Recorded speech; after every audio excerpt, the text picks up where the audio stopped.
Atomic and ionic radial.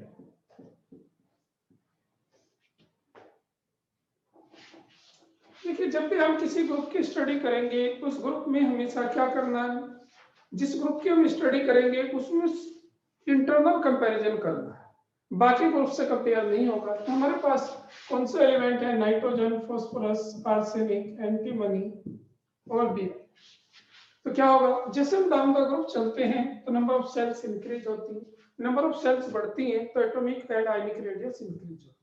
तो बस एक लाइन हमें ये लिखनी है, on moving down the group, on moving down the group, last electronic configuration तो हो गया था ना complete.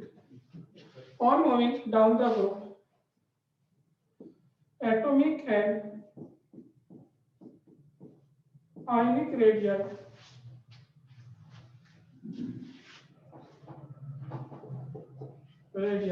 increase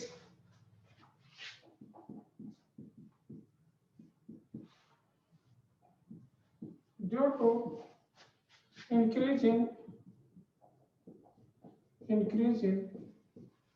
number of cells। Number of cells increase होती है, इस वजह से एटॉमिक और आयनिक रेडियस इंक्रीज होती है। तो नाइट्रोजन से बिगर, फास्फोरस बिगर, उससे आर्सेनिक, फिर एंटीमनी और फिर Br। अब अगर मैं इनकी कोवेलेंट रेडियस लिख दूं इन पे, तो कोवेलेंट रेडियस इनकी अप्रोक्सीमेट कितनी होती है, उसमें अगर बाई चांस कभी, पहली बात तो कभी कोई प्रॉब्लम आई है, अगर आ भी जाए तो उसे आप खुद एक्सप्लेन कर सकते हो वो क्या कंडीशन है। अगर वैल्यू लिख दें हम इनकी, तो एक बार वैल्यू और देख लीजिए इनकी।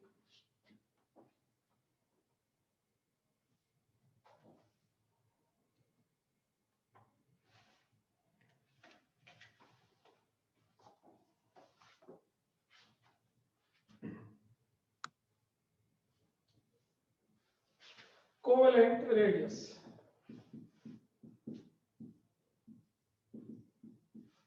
इन पिकोमीटर, नाइट्रोजन की होती है 70, 110,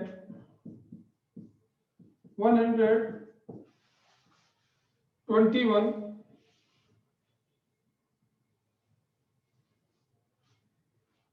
141 और 148। इसमें कभी कभी बस ये प्रॉब्लम आपसे यहाँ पूछी जा सकती है कि यहाँ वेरिएशन कम क्यों है, 110 से 121 हुई, केवल 11 यूनिट बढ़ी। तो आपको पता है आर्सेनिक में आ जाते हैं 3D इलेक्ट्रोड और 3D का पुअर शील्डिंग, तो पुअर शील्डिंग की वजह से कम बढ़। ऐसे लास्ट में 41 से 48 क्यों, poor shielding of 4f electrons. तो अगर इसमें पूछा जाए आपसे कभी, पहली बात तो आज तक की बोर्ड में आई नहीं प्रॉब्लम, फिर भी अगर आ जाए आपसे ये पूछा जाए कि वेरिएशन कम क्यों है, एंटीमनी से बिस्मथ में कम चेंज क्यों है, तो इसका मेन रीजन सिर्फ ये होता है, अगर हमें बताना है, due to poor shielding effect of 4f electron. इसमें 4f में इलेक्ट्रॉन्स होते हैं, कॉन्फ़िगरेशन करके देख सकते हो 83 का। और इसमें वेरिएशन कम क्यों है, यहाँ रीजन है due to poor shielding effect of 3D electrons. इसमें 3D इलेक्ट्रॉन्स की पुअर शील्डिंग की वजह से, और इसमें due to poor shielding effect of 4f electrons, ये हमें ध्यान। चलिए नेक्स्ट कंडीशन है इसके बाद आयनाइजेशन एंथैल्पी।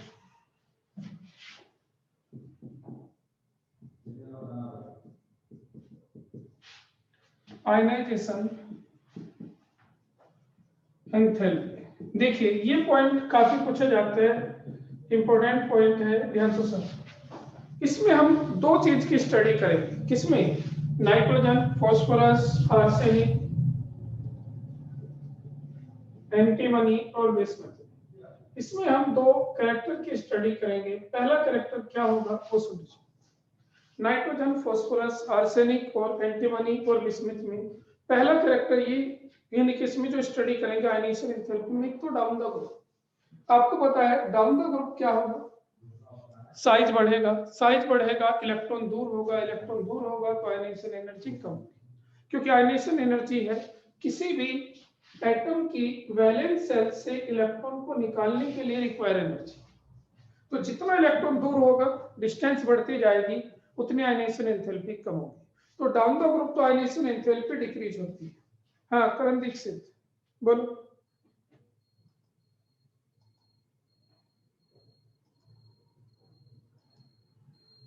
सर डी और एफ ब्लॉक एलिमेंट में एक क्वेश्चन है कि जो हैवियर एलिमेंट्स होते हैं नीचे के 45D, उनकी आयनाइजेशन एंथैल्पी कंपेयर करो फर्स्ट ट्रांजिशन एलिमेंट से।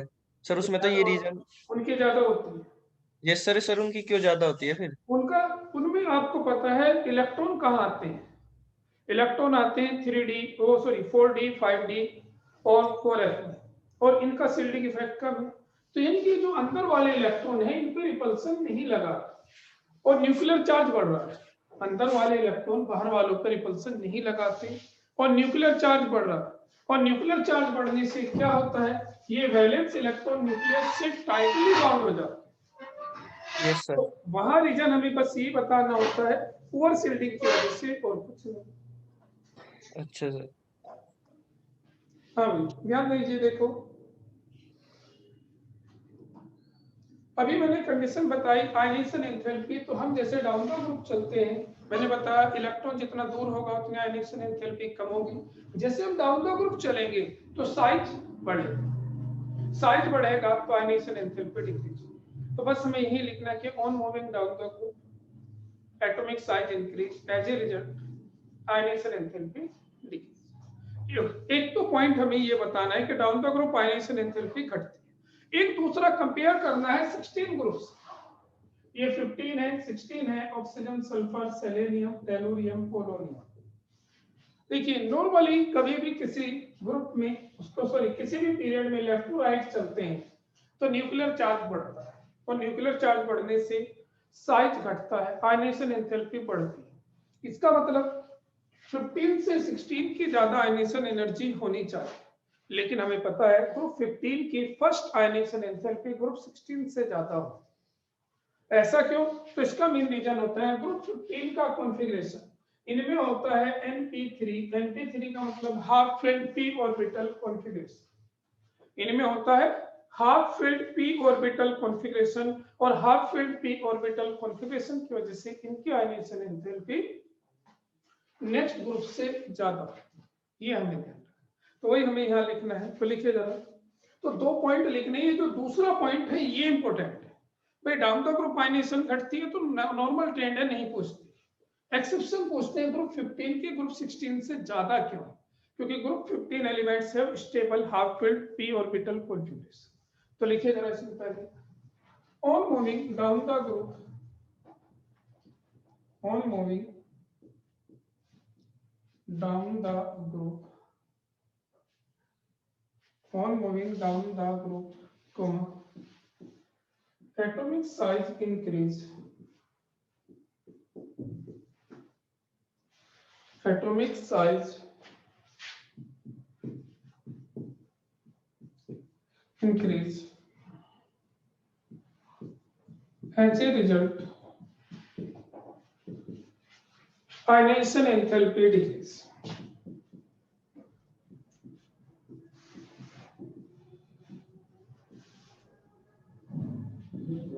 As a result, ionization enthalpy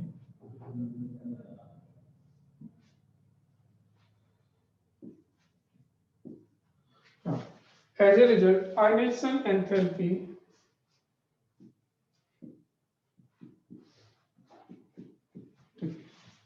on moving down the group, atomic size increase, as a result, ionization enthalpy decrease। यानी कि क्या ट्रेंड आता है? ट्रेंड आता है नाइट्रोजन की सबसे ज्यादा है, फास्फोरस, फिर आर्सेनिक, फिर एंटीमनी और फिर बी आई, ये कंडीशन। अब दूसरा जो इसमें मेन और इंपॉर्टेंट पॉइंट है वो सुन लीजिए। First ionization enthalpy of group 15 elements. First का मतलब है पहले इलेक्ट्रॉन की बात कर रहे हैं। First ionization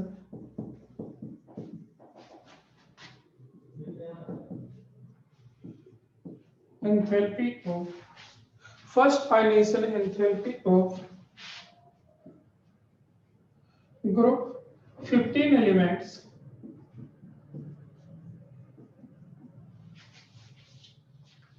is higher than that of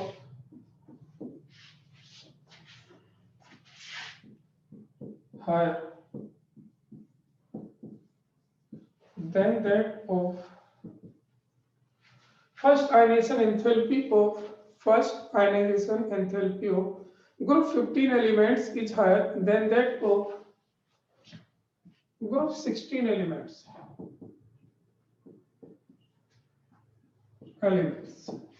ये कभी कभी नाम से भी आ जाता है। First ionization enthalpy of nitrogen is higher than that of oxygen, first ionization enthalpy of phosphorus is higher than that of sulphur. Explain. तो ये क्या लिखेंगे? This is because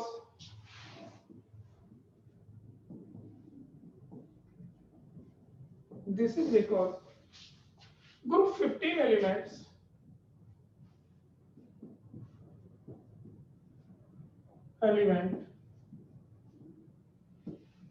have, this is because group 15 elements have half filled, stable half filled, ऐसे करें, stable half filled p orbital configuration.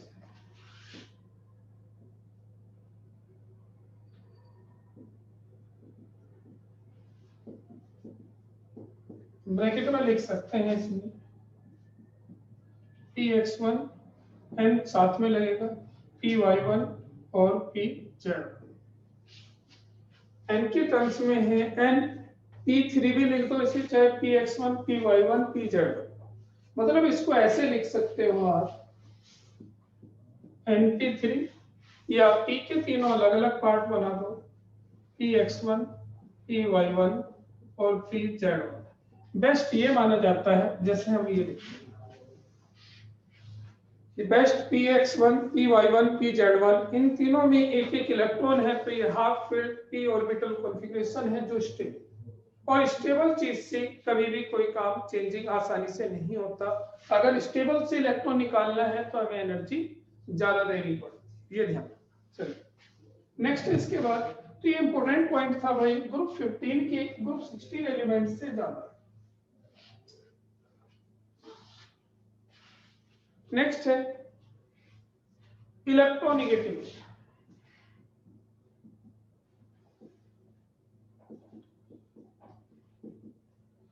Electronegativity है क्या? Tendency to attract shared pair of electron towards itself. मान लीजिए दो atom के बीच में एक एक इलेक्ट्रॉन की शेयरिंग है, इसको कहते हैं शेयर्ड पेयर। और शेयर्ड पेयर को अपनी तरफ खींचना, शेयर्ड पेयर को अपनी तरफ खींचना, this is known as electronegativity. तो इस शेयर्ड पेयर को अट्रैक्ट करना, इलेक्ट्रोनेगेटिविटी किसके ज्यादा होती है? जिसका न्यूक्लियस पास होता है। अब मान लीजिए एक स्मॉल साइज एटम हो और एक बिगर साइज एटम हो, तो आपको पता है ये इलेक्ट्रॉन किसके न्यूक्लियस के ज्यादा पास होते हैं?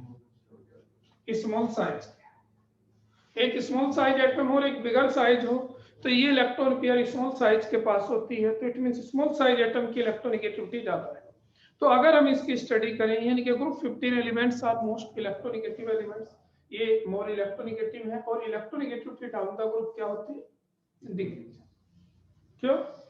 क्योंकि साइज बढ़ेगा, इलेक्ट्रोनेगेटिविटी घटेगी। तो बस हमें ये लिखना है, on moving down the group, on moving down the group, on moving down the group, comma, electronegativity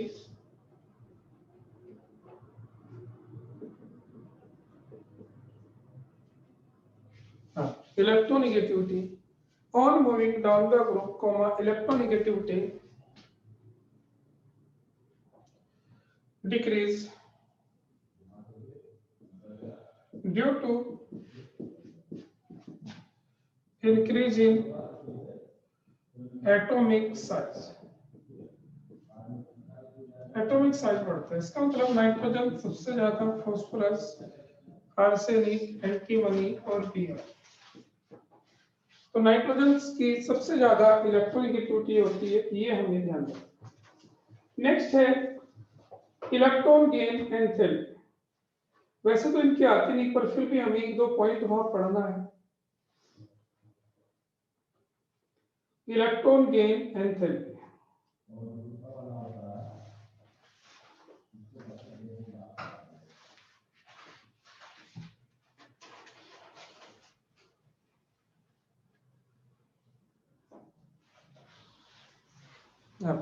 देखिए, इलेक्ट्रॉन गेन एंथैल्पी,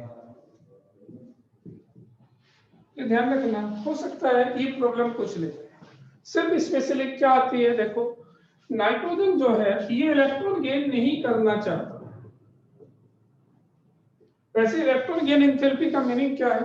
जब कोई एटम कोई इलेक्ट्रॉन गेन करता है, जब भी कोई एटम एक्स्ट्रा इलेक्ट्रॉन गेन करता है, ये एटम ये एक्स्ट्रा इलेक्ट्रॉन है, एक्स्ट्रा का मतलब है किसी दूसरे एटम का इलेक्ट्रॉन। जब कोई एलिमेंट एक्स्ट्रा इलेक्ट्रॉन गेन करता है तो रिलीज एनर्जी को इलेक्ट्रॉन गेन एंथैल्पी कहते हैं। अब क्योंकि रिलीज एनर्जी निगेटिव होती है, लेकिन नाइट्रोजन के केस में ये पॉजिटिव होती है। पूछा जाता है नाइट्रोजन की इलेक्ट्रॉन गेन एंथैल्पी पॉजिटिव क्यों है, ये प्रॉब्लम आ सकती है। तो इसका रीजन यही है, नाइट्रोजन का स्टेबल हाफ फील्ड कॉन्फ़िगरेशन है, therefore it does not gain extra electron. इसकी इलेक्ट्रॉन गेन एंथैल्पी पॉजिटिव आती है, क्योंकि इसे इलेक्ट्रॉन की जरूरत ही नहीं है, ये पहले से स्टेबल है। और आप इसे इलेक्ट्रॉन दोगे तो एनर्जी बाहर से देनी पड़ेगी, इस वजह से इसकी इलेक्ट्रॉन गेन एंथैल्पी पॉजिटिव होती है। तो लेकिन electron gain enthalpy of nitrogen is positive, electron gain enthalpy of nitrogen is positive. Electron gain enthalpy of nitrogen is positive. This is because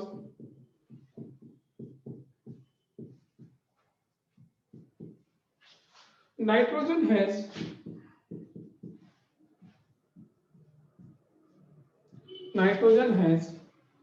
this is because nitrogen has stable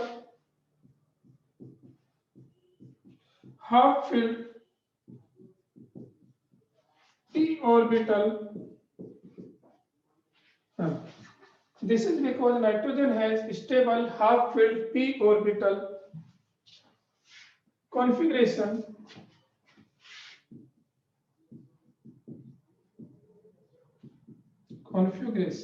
bracket में 1s2 2s2 2px1 2py1 2pz1। मैंने कहा ऐसे लिखना अच्छा माना जाता है, लिखने को मैं ऐसे भी लिख सकता था 2p3, लेकिन बेस्ट माना जाता है एक एक इलेक्ट्रॉन तीनों में दिखाता है, px1 py1 pz1, ये बेस्ट है।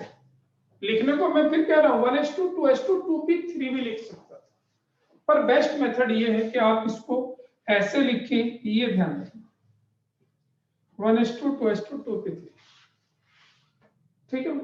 तो अब कंडीशन है क्योंकि इसका स्टेबल कॉन्फ़िगरेशन है, तो इससे अगर कोई एक्स्ट्रा इलेक्ट्रॉन गेन कराना है तो एनर्जी बाहर से सप्लाई करनी पड़ेगी। तो क्या लिखा हमने, nitrogen has stable half filled p orbital configuration, ठीक है, and energy is supplied to gain extra electron to it, and energy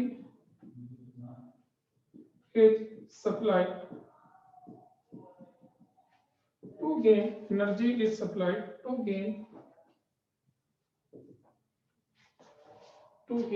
extra electron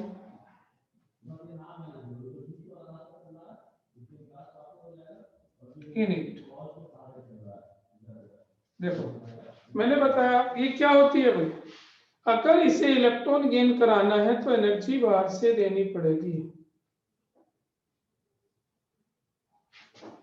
हाँ, इसे सिंगल पूरे ग्रुप का होता है, लेकिन स्पेशली निगेटिव वैल्यू वो पॉजिटिव वैल्यू सिर्फ नाइट्रोजन की, बाकी की पॉजिटिव नहीं होती। बाकी की इलेक्ट्रॉन गेन एंथैल्पी निगेटिव है, लेकिन कम निगेटिव।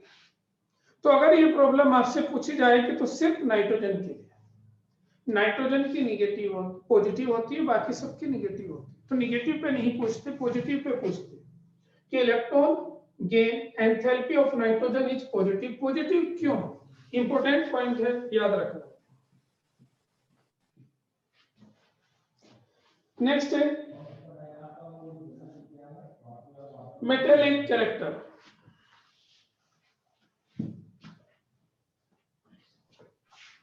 सर हाँ जी, सर ग्रुप में नीचे बढ़ने से इलेक्ट्रॉन गेन एंथैल्पी डिक्रीज होगी ना? लेस निगेटिव होगी, डिक्रीज नहीं होती है। निगेटिव वर्ड है इसमें, तो लेस अच्छा निगेटिव होती है। ठीक है sir.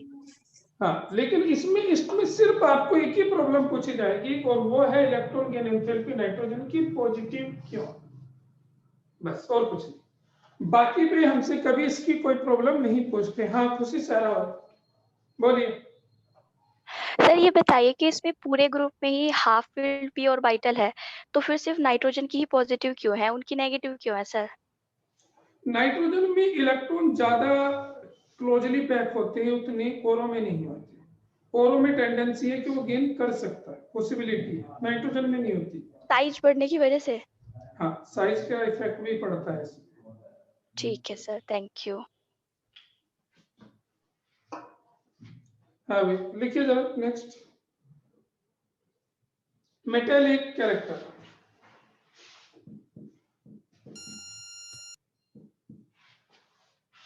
Metallic character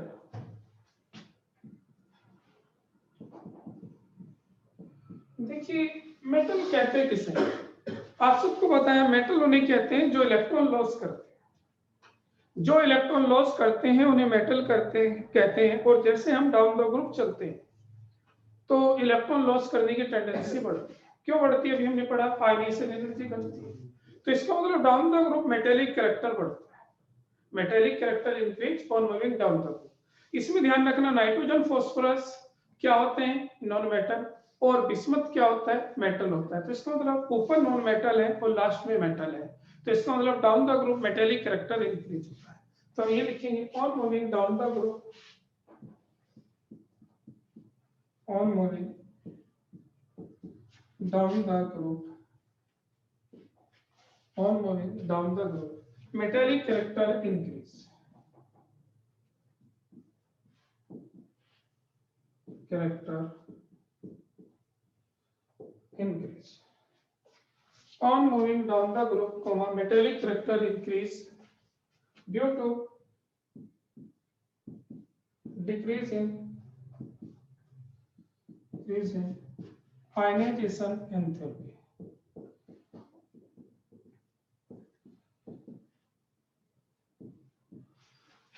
Due to decrease in ionization enthalpy, down the group ionization enthalpy decrease होती है, जिसकी वजह से मेटेलिक कैरेक्टर इंक्रीज होता है। अब देखिए जरा, नाइट्रोजन फॉस्फोरस ये दोनों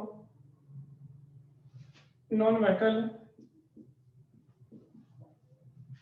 आर्सेनिक और एंटीमनी ये दोनों मेटलॉइड्स हैं।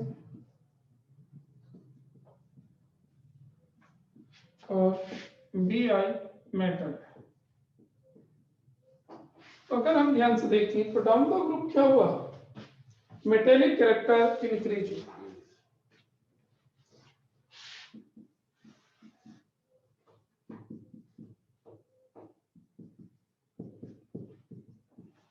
नोट कर लीजिए, down the group metallic character increase होता है।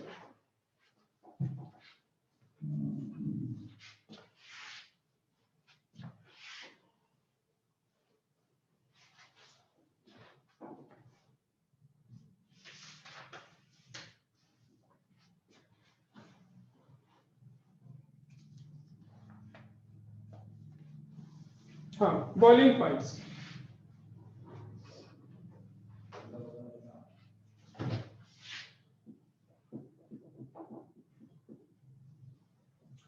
बॉइलिंग पॉइंट देखिए भाई, जब हम इनके बॉइलिंग पॉइंट की स्टडी करते हैं, किनके, नाइट्रोजन, फास्फोरस, आर्सेनिक, एंटीमनी और विस्मथ, बॉइलिंग पॉइंट डिपेंड करते हैं इंटरमोलिकुलर फोर्स और फोर्स डिपेंड करता है साइज पर। क्योंकि देखो एक बात ध्यान से सुनना, दो कंपाउंड को अगर मैं दो नहीं सॉरी तीन कंपाउंड को हम छोड़ दें, तीन कौन से हैं, NH3, H2O और HF, इन तीन में होता है हाइड्रोजन बॉन्ड। ध्यान से सुन लो भाई जरा, जब कभी आप बॉइलिंग पॉइंट या मेल्टिंग पॉइंट स्टडी करोगे, इन तीन मॉलिक्यूल में होता है फॉर बॉइलिंग मेल्टिंग, यानी कि फिजिकल प्रॉपर्टीज की बात कर रहा हूं, मेल्टिंग पॉइंट्स हो या बॉइलिंग पॉइंट्स हो या सोलिबिलिटी हो, इन तीन मॉलिक्यूल्स में हाइड्रोजन बॉन्ड होता है, H बॉन्ड होता है, और बाकी सब में याद रखना वैन डर वाल फोर्स होता है, और van der Waal force depend करता है साइज पर। ध्यान देना, इन तीन में तो हाइड्रोजन बॉन्ड है, बाकी जो बचे अदर में आपको याद रखना है वैन डर वाल फोर्स है। ऊपर पेज के ऊपर भी लिख सकते हो, पेज के ऊपर लिख सकते हो, वैन डर वाल फोर्स है, और van der Waal force proportional to, चाहे तो साइज लिख सकते हो या मोलर मास लिख सकते हो, साइज या मोलर मास। ये ध्यान रखो, इन तीन में हाइड्रोजन बॉन्ड है, बाकी सब में वैन डर वाल फोर्स है, और van der Waal force size या मोलिकुलर मास के प्रोपोर्शनल होता है, यानी कि जिसमें वैन डर वाल फोर्स ज्यादा होगा उसके मेल्टिंग बॉइलिंग पॉइंट्स हाई आएंगे, और वैन डर वाल फोर्स किसमें ज्यादा होगा, जिसका साइज भी कम है। तो अगर हम इनकी स्टडी करते हैं तो हमें पता है डाउन द ग्रुप साइज बढ़ता है, उससे क्या होगा बोलो, डाउन द ग्रुप साइज बढ़ेगा तो वैन डर वाल फोर्स का मैग्नीट्यूड बढ़ेगा, इसका मतलब बॉइलिंग पॉइंट्स बढ़ेगा। तो on moving down the group boiling points increase regularly. बोले बात ये अपने समझने के लिए एज ए नॉलेज लिख लीजिए, पूरे पी ब्लॉक के लिए, पूरे पी ब्लॉक में वैन डर वाल फोर्स आपको पढ़ना है, वैन डर वाल्स फोर्स, और वो साइज या मोलिकुलर मास, कुछ भी लिख देना, कुछ बुक में साइज मिलेगा आपको, कुछ में मोलिकुलर मास मिलेगा, दोनों एक ही चीज है, बेस्ट है मोलिकुलर मास भी लिख सकते हो, ये ध्यान। तो देखिए अब हमें यहाँ ये स्टडी करनी है, सुनिए जरा, on moving down the group, on moving down the group, on moving down the group, comma boiling points increase, boiling point increase, on moving down the group, comma, boiling point increase, boiling points increase due to increase in, due to increasing in atomic size,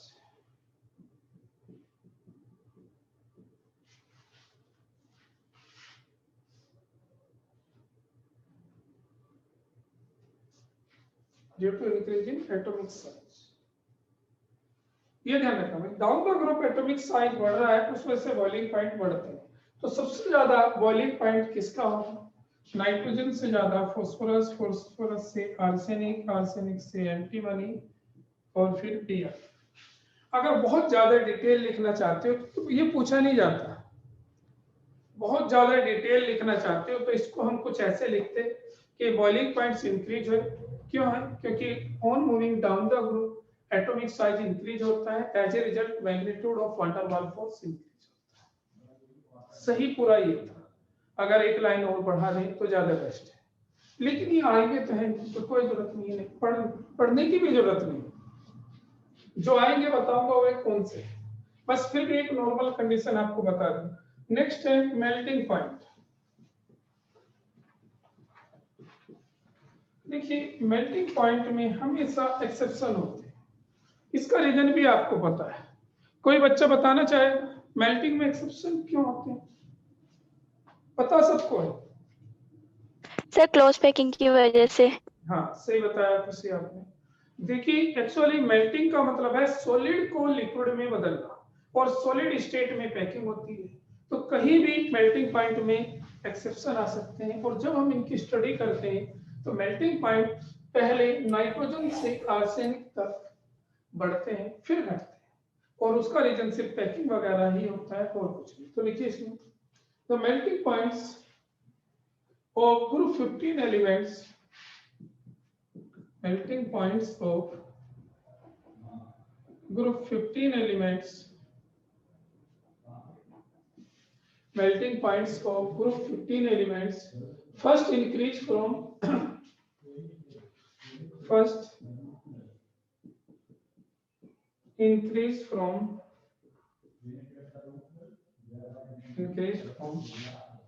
nitrogen to arsenic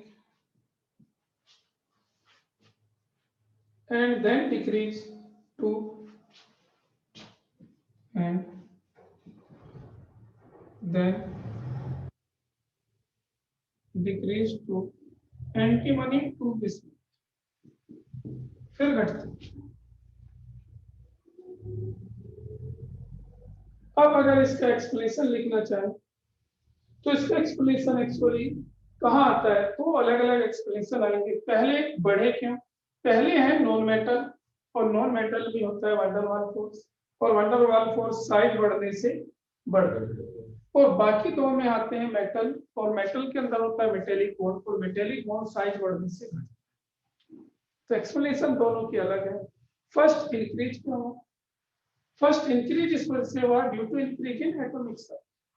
तो हम अगर अलग से explanation लिखना चाहें तो लिख लीजिए इसको, अगर लिखने हो।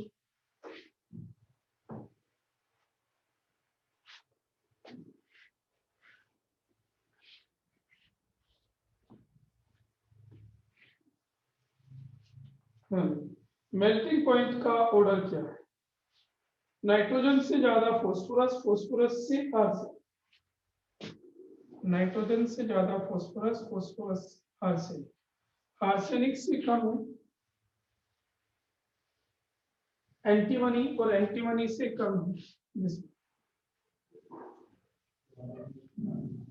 कम है ये आता है ट्रेड। नाइट्रोजन से फॉस्फोरस, फॉस्फोरस से आर्सेनिक, आर्सेनिक से कम है एंटीमनी, फिर इसका रीजन अगर हम एक्सप्लेनेशन लिखें तो लिखें melting points increase,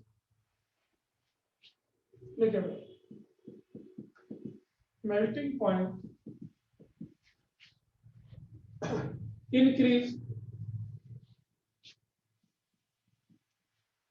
increase down the group, melting point increase down the group from nitrogen to arsenic, down the group from nitrogen to arsenic as due to increase in their atomic size, as due to increase in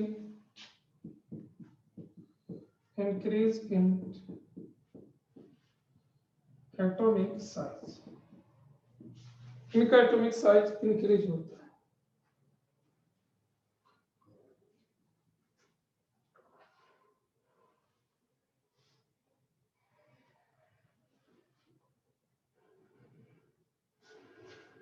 आगे लिखेंगे the decrease in melting points of antimony and bismuth is the decrease in melting point of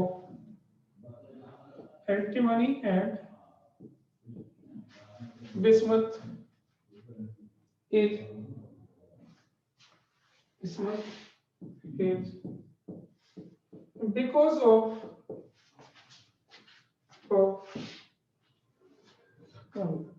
because of their tendency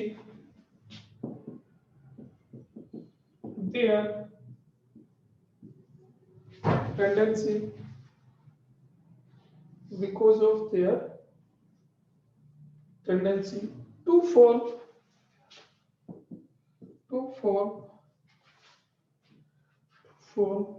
three covalent bonds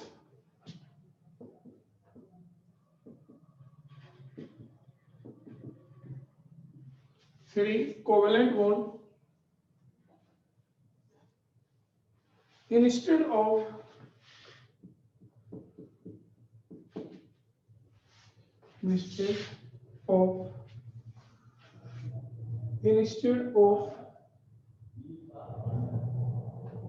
five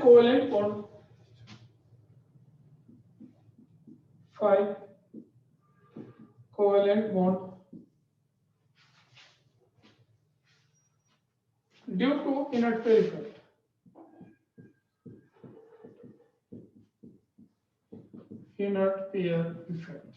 यानी कि इनमें bond बनाने की tendency कम, inert pair effect की वजह से, इस वजह से इनके मेल्टिंग पॉइंट्स कम हो जाते हैं। वैसे हम इसे ऐसे भी कह सकते हैं कि इनके अंदर मेटेलिक कैरेक्टर वीक होता है, मेटेलिक कैरेक्टर साइज बढ़ने पर घटता है। जितना साइज बढ़ता जाएगा मेटल आयंस और इलेक्ट्रॉन में अट्रैक्शन कम होता जाएगा, ऐसे भी लिख सकते। चलिए भाई, ये थे इसकी कुछ प्रॉपर्टीज। अब हम आते हैं नेक्स्ट केमिकल प्रॉपर्टीज। अच्छा, एक टर्म्स हो रहेंगे वो लिख लीजिए। नेक्स्ट है डेंसिटी। देखो भाई, डेंसिटी एक ऐसी टर्म्स है जो पीरियड में और ग्रुप में हमेशा इंक्रीज होती है। पीरियड में चले तो क्या होगा, मास बढ़ेगा, वॉल्यूम घटेगा, तो इसका मतलब डेंसिटी बढ़ेगी। अगर हम किसी ग्रुप में चलते हैं तो मास कम ज्यादा बढ़ता है, वॉल्यूम कम बढ़ता है, तो डेंसिटी बढ़ती है। तो याद रखना, डेंसिटी एक ऐसी टर्म्स है पीरियड और ग्रुप दोनों में बढ़ती है। तो हम क्या लिखेंगे, लिखिए जरा। The density of group 15 elements, the density of group 15 elements, the density of group 15 elements increase regularly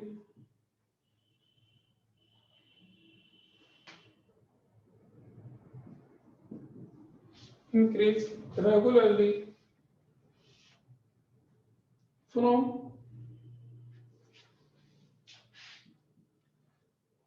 nitrogen to Bi.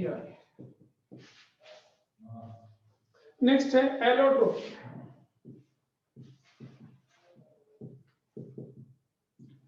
Allotropy में नाइट्रोजन को अगर हम छोड़ दें, बाकी सब एलिमेंट एलोट्रोपी शो करते हैं except nitrogen and bismuth. Bismuth भी है, except nitrogen and Bi. All the elements of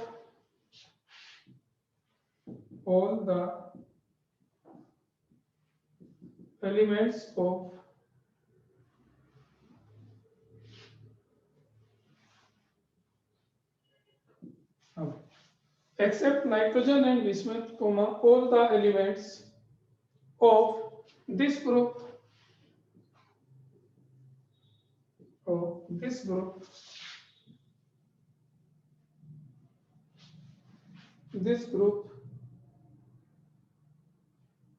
so allotropy.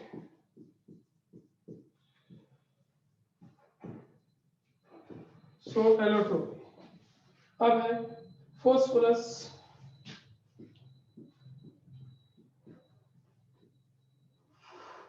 Phosphorus के 3 एलोट्रोप्स होते हैं भाई, कौन कौन से हैं जरा लिखिए। White P, red P and black P.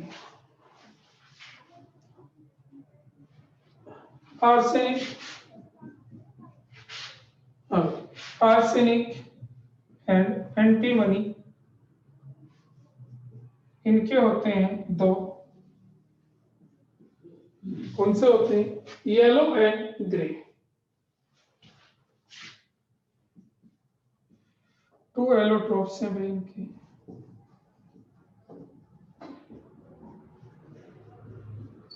Yellow and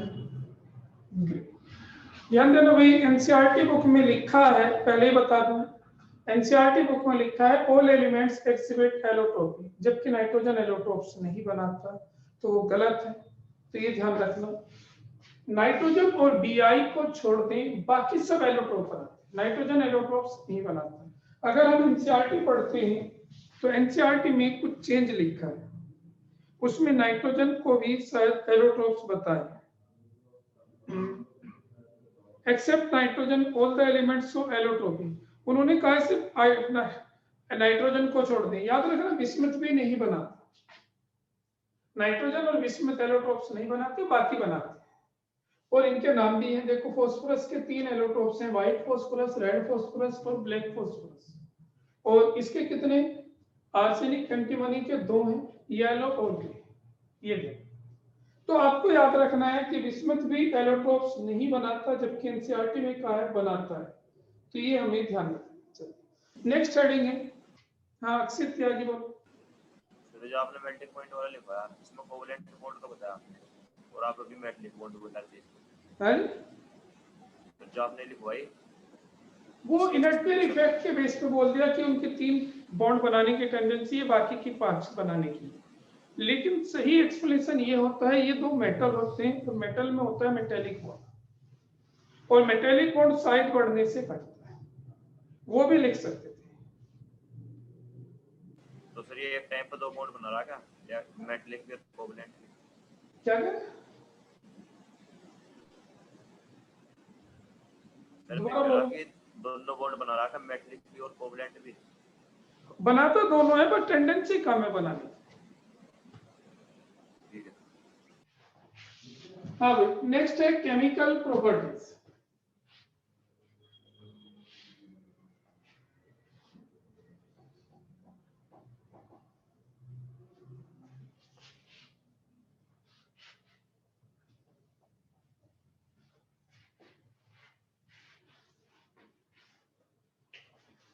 next है chemical properties of group 15 elements. Group 15 elements की केमिकल प्रॉपर्टीज। अगर हम ग्रुप 15 की केमिकल प्रॉपर्टीज की स्टडी करें तो क्या कंडीशन है, वो ध्यान से सुनो। Chemical properties of group 15 elements में सबसे पहला और इंपॉर्टेंट है ऑक्सीडेशन स्टेट।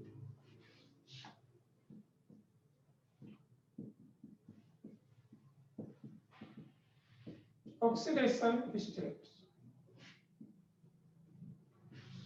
सबसे मेन और इंपॉर्टेंट टर्म्स है ऑक्सीडेशन स्टेट, ध्यान देना। ऑक्सीडेशन स्टेट्स, अगर हम ग्रुप 15 एलिमेंट्स की ऑक्सीडेशन स्टेट की बात करें तो ऑक्सीडेशन स्टेट कुछ इसकी निगेटिव होती है, कुछ पॉजिटिव होती है। निगेटिव कब होती है, क्योंकि इनमें नॉन मेटल है, जब ये इलेक्ट्रॉन गेन करते हैं। पॉजिटिव कब होती है, जब ये इलेक्ट्रॉन लॉस का मतलब शेयरिंग भी होता है, तो जब ये इलेक्ट्रॉन किसी मोर इलेक्ट्रोनिगेटिव एटम के साथ शेयर करते हैं तो पॉजिटिव आती है।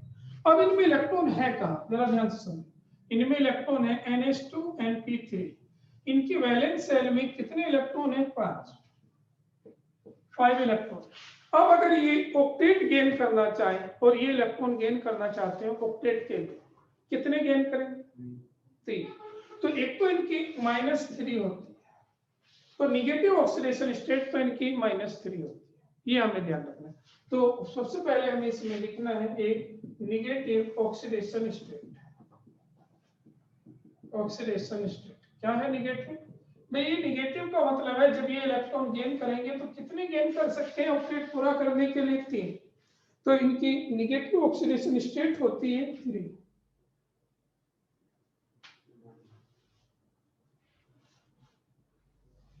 देखिए इसमें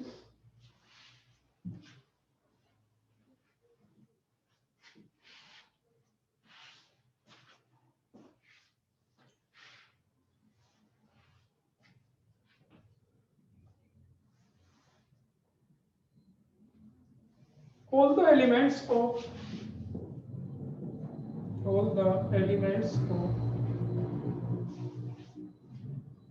all the elements of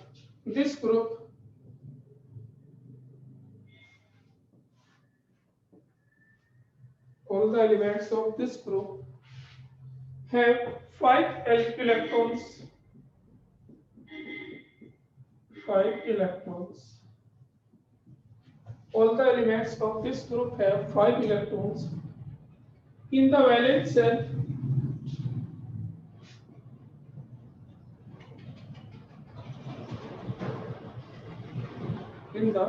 all the elements of this group have 5 electrons in the valence shell and thus require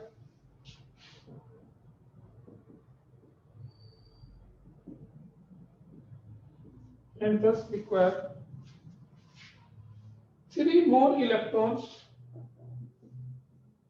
3 more electrons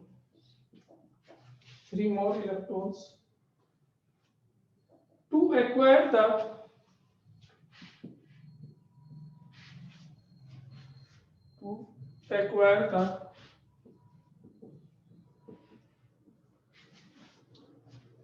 nearest noble gas configuration.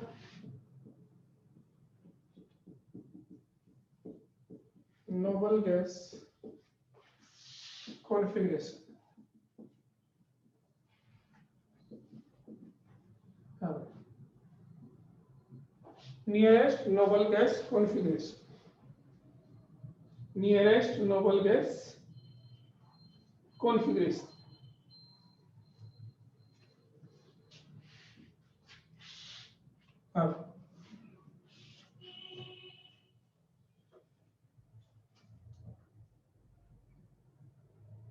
Nearest noble gas. Therefore,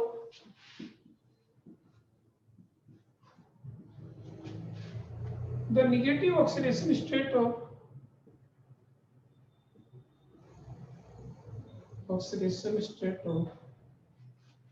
group 15 elements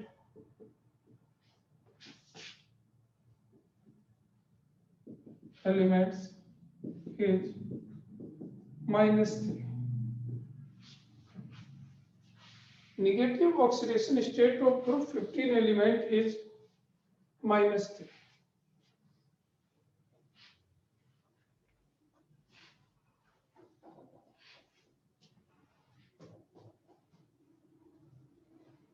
ध्यान रखना कितनी है negative oxidation state -।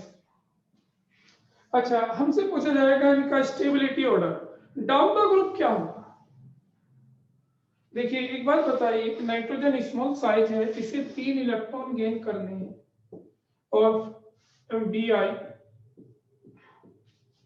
Bigger size है, इसको 3 electron gain करने हैं। कौन जल्दी गेन करेगा? गेन करने का काम न्यूक्लियस का है, जिसका न्यूक्लियस पास होगा। किसका न्यूक्लियस पास है? स्मॉल साइज का। तो स्मॉल साइज की इलेक्ट्रॉन गेन यानी कि गेन करने की टेंडेंसी ज्यादा होगी, यानी कि मोर स्टेबल होगी। अब हमें बस इनकी स्टेबिलिटी पढ़नी, ये ध्यान रखना। On moving down the group लिख लीजिए, ऑन मूविंग, ये पॉइंट याद रखना बस। On moving down the group, stability of -3 oxidation state decrease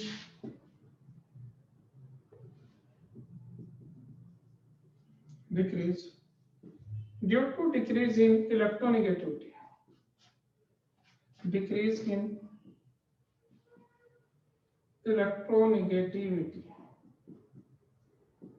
देखो इसे हम ऐसे भी दिखा सकते हैं, नाइट्रोजन, फॉस्फोरस, आर्सेनिक, एंटीमनी और Br। मैं यहाँ दिख नहीं रहा, मैं ऊपर बना रहा हूँ। अब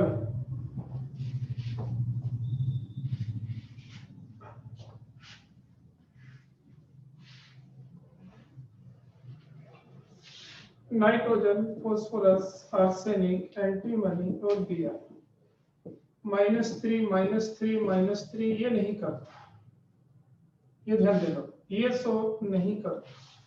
तो खुद सोचिए, क्योंकि Bi मेटल है, ये -3 शो नहीं करता, तो -3 की स्टेबिलिटी डाउन द ग्रुप क्या हो रही है, डिक्रीज। क्यों डिक्रीज है, due to decrease in electron.